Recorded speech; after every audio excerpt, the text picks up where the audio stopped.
Take 365.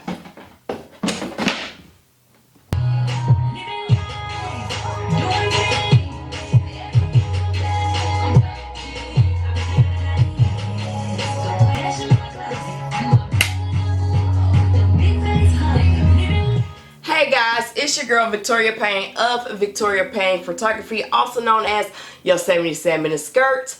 Thank you for joining me. Go ahead and hit that subscribe button and hit the bell so you can get notifications when I upload videos, which should be every 2 weeks.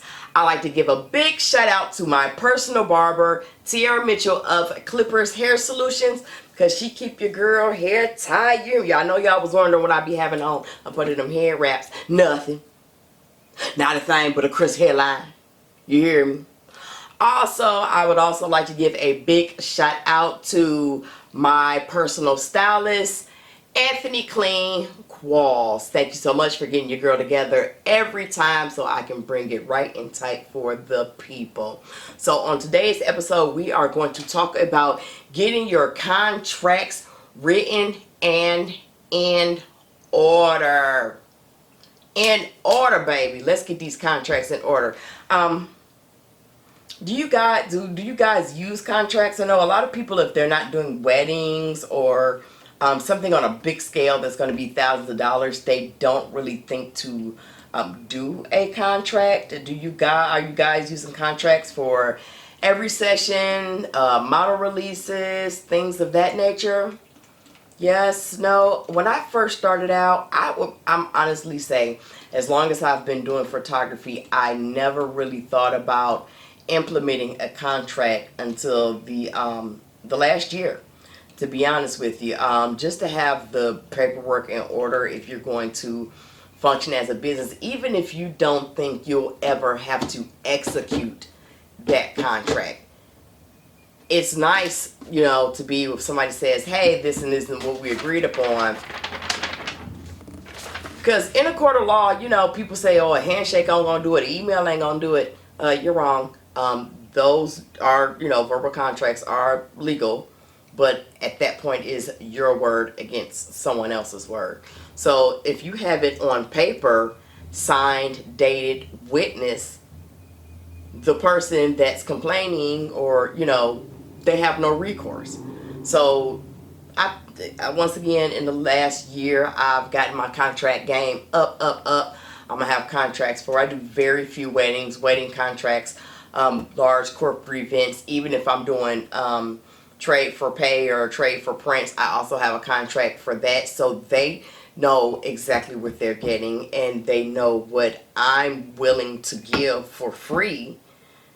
And also, if there is a price tag, if I go above and beyond what's written on paper. So everything's lined out, initial, signed, dated, witness, so that we can all be on the same page. Because I mean, it's like if you order something and you get, prime example, I ordered something today. Well, I didn't order today. I ordered it a few days ago, and I got the box of products in today. And when I looked through it, I said, something's missing. It didn't look right. So I went back to the sales order and something was missing. And so I was able to take a photo, email the headquarters and say, hey, this is what's missing out of my package when it arrived.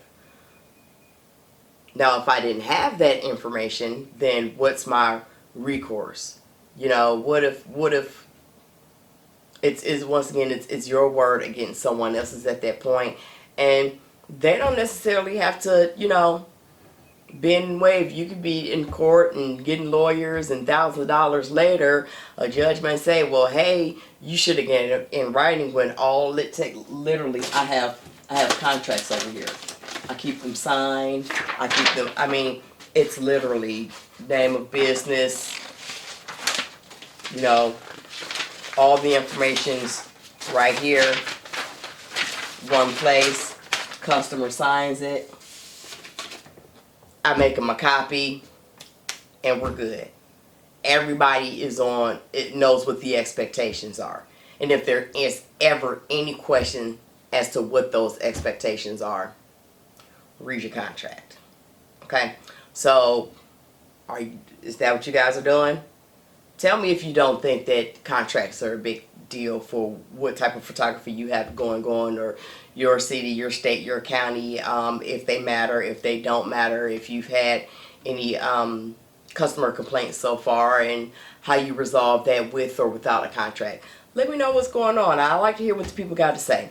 So until next time, once again, I want to thank you definitely for always being here. If you haven't, go ahead and hit that subscribe button, and I'll see you in 2 weeks. Thanks.